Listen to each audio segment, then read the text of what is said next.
We looked over the standards briefly. Most of the top standards here are covered in a previous unit. So we're looking at the bottom stuff here, the charging and discharging of capacitors in an RC circuit, resistor capacitor circuit. I just put some of the familiar equations on here. We'll get to those graphs later. In a basic RC circuit, you're just going to have a resistor and capacitor in series with a voltage source. You should read through the notes that I've made here. If you close the switch to position A, the circuit is going to charge up, and if you leave it at position A for long enough, the capacitor will eventually reach the same voltage as the source, and no current will flow once that happens because there'll be zero voltage drop across the resistor. When you first put the switch into position A, all the voltage drop is across the resistor because the capacitor has no charge on it yet. There's another example of a not basic circuit down here. I'll get to that in a second. But if you flip the switch to position B, it's basically like the battery's out of the picture. And the capacitor, if it is charged, will discharge through the resistor. And however much energy is stored in the capacitor gets dissipated as heat by the resistor. You'll sometimes find questions about that in an AP test. The circuit on the left is a resistor and capacitor in parallel hooked up to a source. The capacitor would charge instantly if this was an ideal battery. If it's not an ideal battery, the battery is going to have some internal resistance and it can't supply an infinite amount of current. And so the capacitor will take a little bit of time to charge, but this is about as fast as you can charge a capacitor, is just hooking it straight up to the battery. Initially, all of the current is going to want to go through the capacitor. And then over time, current will die through here. And the entire time, current will be going through the resistor, and that won't change. This is connected straight to the battery. The amount of current through there is going to be V over R, or epsilon over R. And that's going to keep flowing the entire time. Through the capacitor, you'll have an initial surge that will then slow down. So you can see the little graph here, right? We have the surge, and then it dies off once the capacitor is charged. And then this would represent the voltage through the battery. And I should have put epsilon over R there.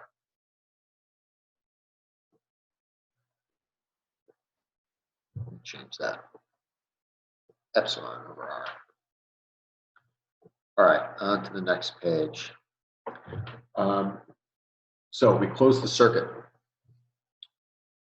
Initially, all the current, well, the maximum amount of current goes through because there's no voltage drop across the capacitor. As the capacitor gains charge, it has some amount of voltage across it, reducing the amount of voltage across the resistor. And with less voltage across the resistor, it's going to have less current flowing through it. At some long time later, the capacitor is going to be fully charged. All of the voltage drop is going to be across the capacitor, no voltage across the resistor, and no current through the resistor. So in our simple circuit here, we're going to apply Kirchhoff's loop rule. We're going to go from the start around the circuit. Kirchhoff's loop rule says that the sum of the voltages is going to add up to 0. And if you go in the same direction as current, the voltage will drop across the capacitor and it will drop across the resistor. So what we're going to have, starting here, voltage drop and then voltage drop, and then as we go up from the battery, voltage gain. So 2 voltage drops and voltage gain all add up to 0. We use C as Q over V. We can solve that for voltage on the capacitor. All right, that's voltage on the capacitor, and this one would be voltage on the resistor. So we plug those in, and we get this equation. There's 2 things in here that are variables. Q changes, the amount of charge on the capacitor changes over time. It starts with no charge, and then it builds up charge. And the amount of current through the resistor also changes over time. So I'm going to rewrite that equation as over C minus dq dt times R plus epsilon equals 0. This is the same thing as the drag equation. It's a first order differential equation. And when we solve this, we're going to want to get Q by itself, and we're going to want Q to be positive. I'm going to multiply everything by C right now, just to cancel that off. And then I'm going to move the Q over to the right side.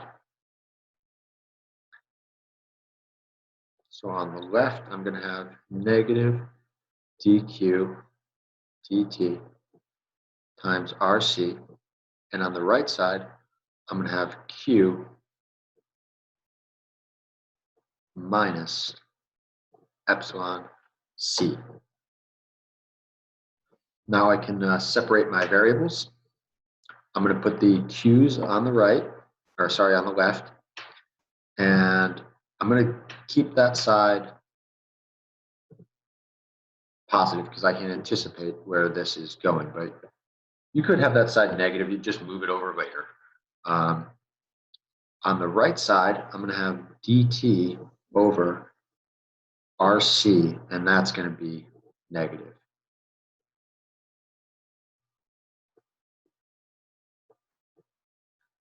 And at this point, we are ready to integrate.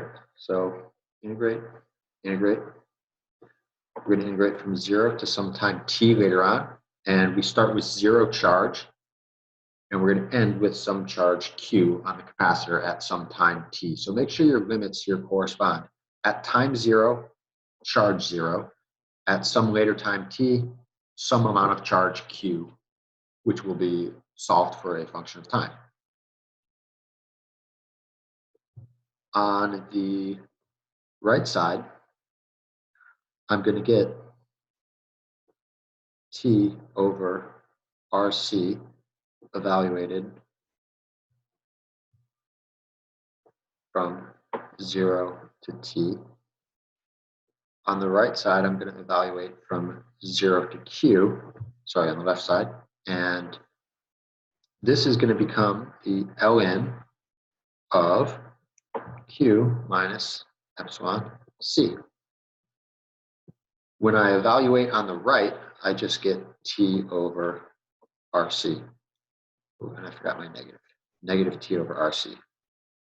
On the left side, I'm going to get the ln of Q minus epsilon C over minus epsilon C once we plug in the lower limit and turn the subtraction of 2 natural logs into a division.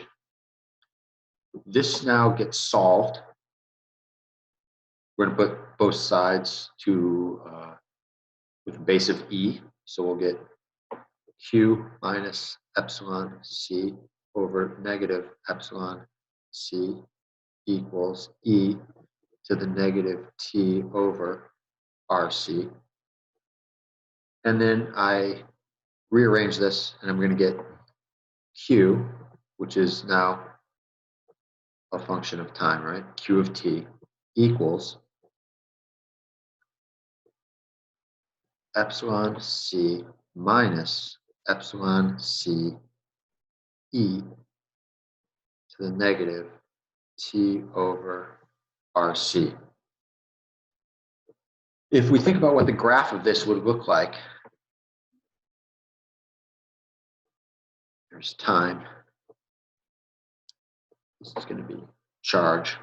It's going to look something like that. And this value right there is going to be our asymptote. And that has a value of epsilon c. And if we come back here and look at what epsilon c represents, epsilon is the voltage of the battery. And if once the capacitor is fully charged, it has the same voltage as the battery. If I multiply this over here, if we put an epsilon on the bottom, this would become epsilon c, and that's equal to Q. And that would be the maximum charge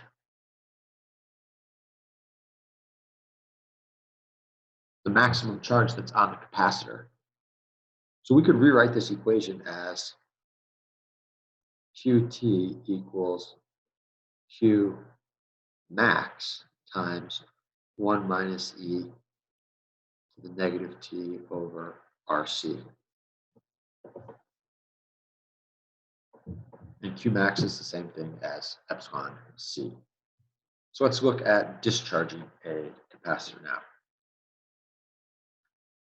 When you discharge a capacitor, you're going to have whatever voltage is on the capacitor is going to be across the resistor. Current is initially going to flow at its maximum rate, and then it's going to slow down, and eventually it's going to stop once the capacitor is fully discharged. So when we look at the direction of current flow here, we're going around the circuit this way. If we had positive charges up on the top of the plate, it's going to be at a higher voltage, the plate's at a lower voltage, and we go around. Now, I said previously that when you go with the direction of current across a capacitor, the voltage drops. Well, we can see here that this is kind of a special case because current is flowing in this direction, but we would have a voltage gain across the capacitor. So we're going to have to be careful with Kirchhoff's rule here.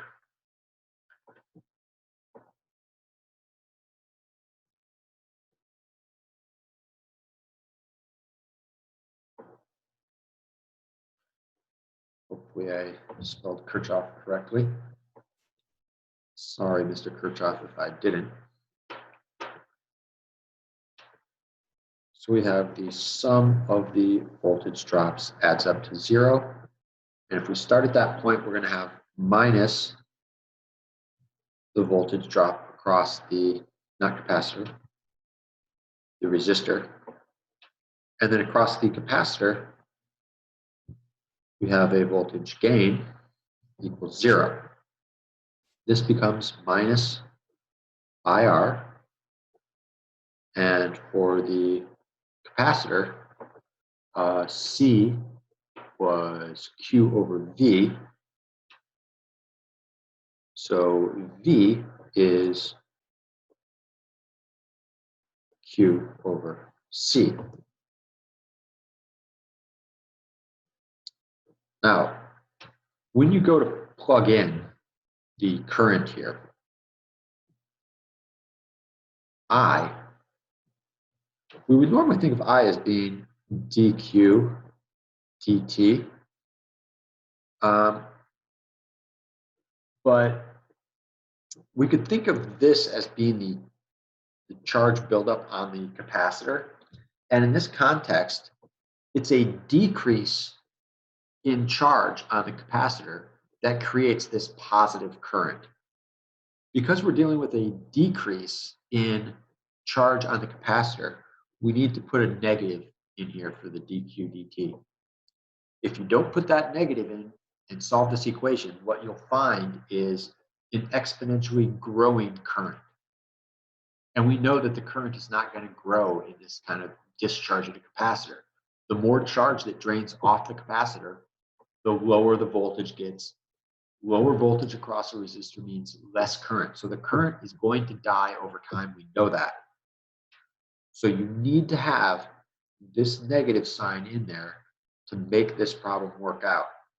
This becomes negative dq dt times r plus q over c equals 0. Those two negatives cancel out. So I'm going to rewrite this.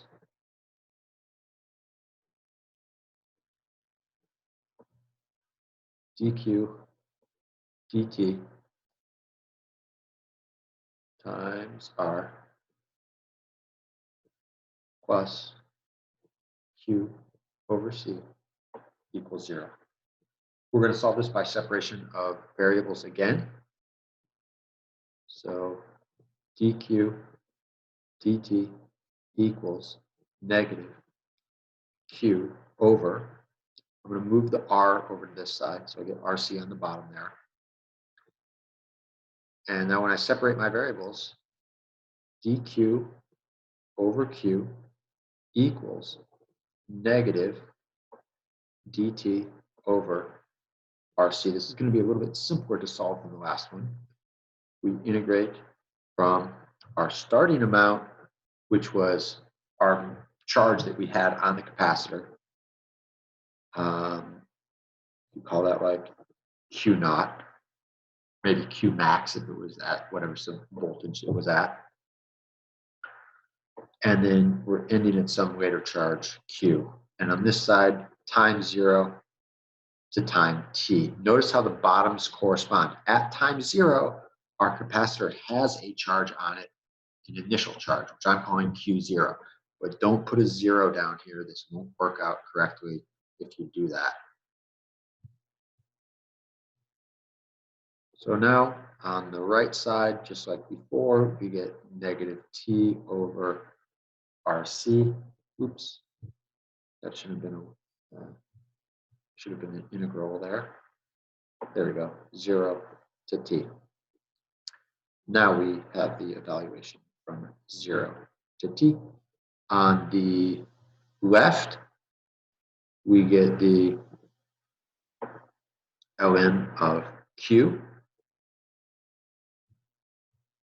from q naught to q.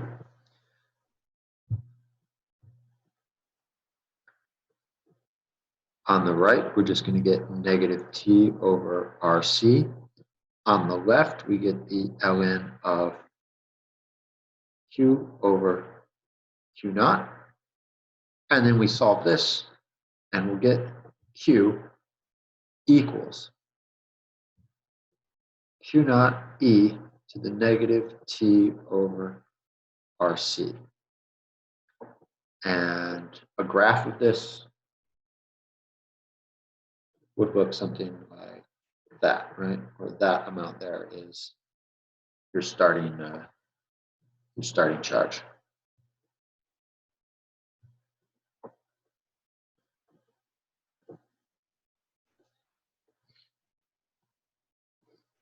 Of the basic RC circuit. Beware, this is only for that basic circuit that we just went over with one resistor and one capacitor in series. If you start adding components and changing things, these equations will apply maybe in portions, or they may need some modifications. The same kind of basic exponential behaviors apply. But we'll see how things change in some of the example problems that we look at. So we're going to go over summary equations for RC charging.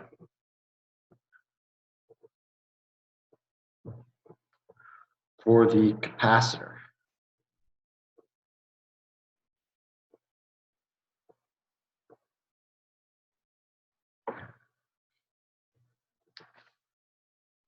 the charge as a function of time is C epsilon times 1 minus e to the negative t over RC.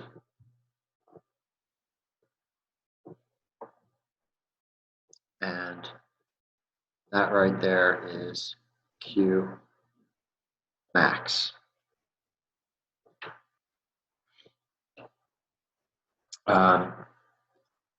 If I want to get my current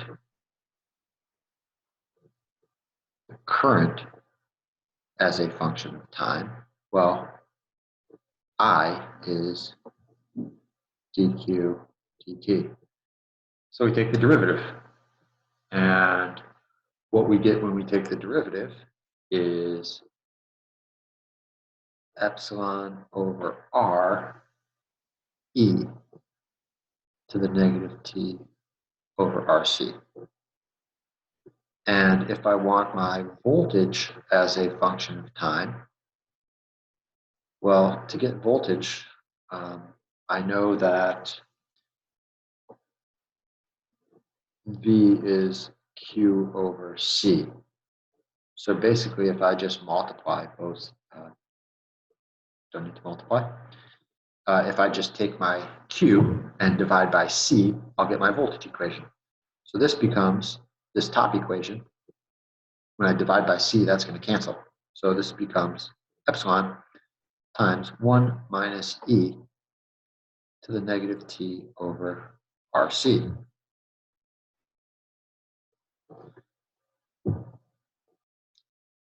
If you wanted to find the voltage across the resistor, it would be the same as the voltage across the capacitor. If you wanted to find the current through the resistor, it's the same as the current through the capacitor. So the resistor is not too interesting. For RC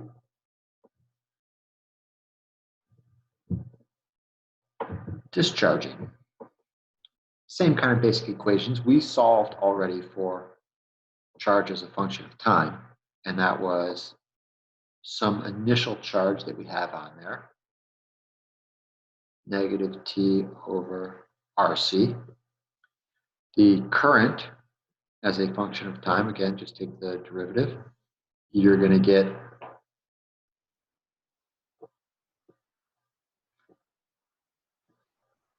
negative QI over RC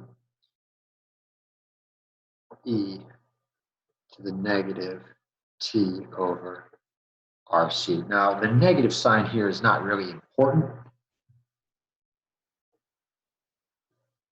It just means that the current's going in the opposite direction as it was when it was charging. But generally speaking, when you talk about current, you're talking about a magnitude of current, so we can just make that positive and not have to worry about it. If we wanted to, we could substitute Q over C is the voltage on the capacitor, the starting voltage. So that would be like V0 over R. And V over R would be the initial maximum current. So another way of kind of, this quantity here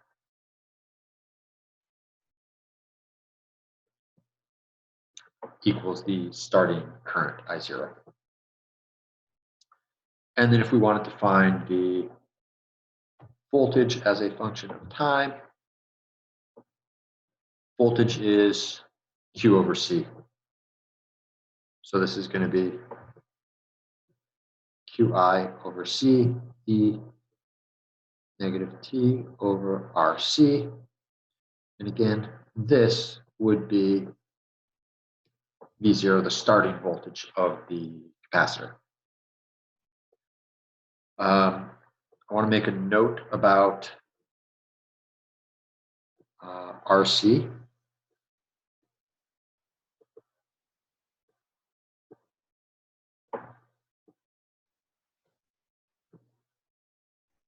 That's called the time constant for the circuit. And it's sometimes represented by tau. So you can say tau equals RC. And it's related to the amount of time that it takes to charge the capacitor up. Because the value of RC determines how long it takes to charge the capacitor, these RC circuits are often used in timers.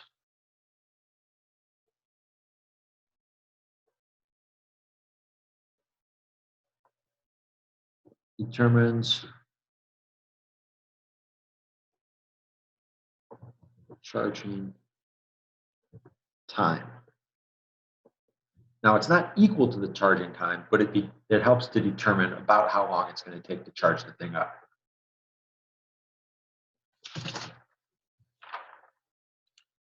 A few other notes that I wanted to make on this page. In fact, yeah, I think I can squeeze them in on the right here. I'm going to kind of partition this room off for a few examples. So for one, I want you to prove that RC has units of seconds, okay? Another example is what percent charge will the capacitor have after T equals RC seconds?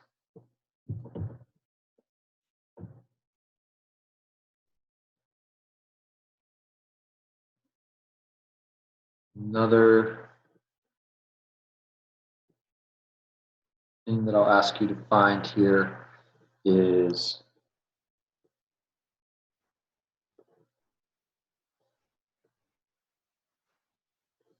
find the time required to discharge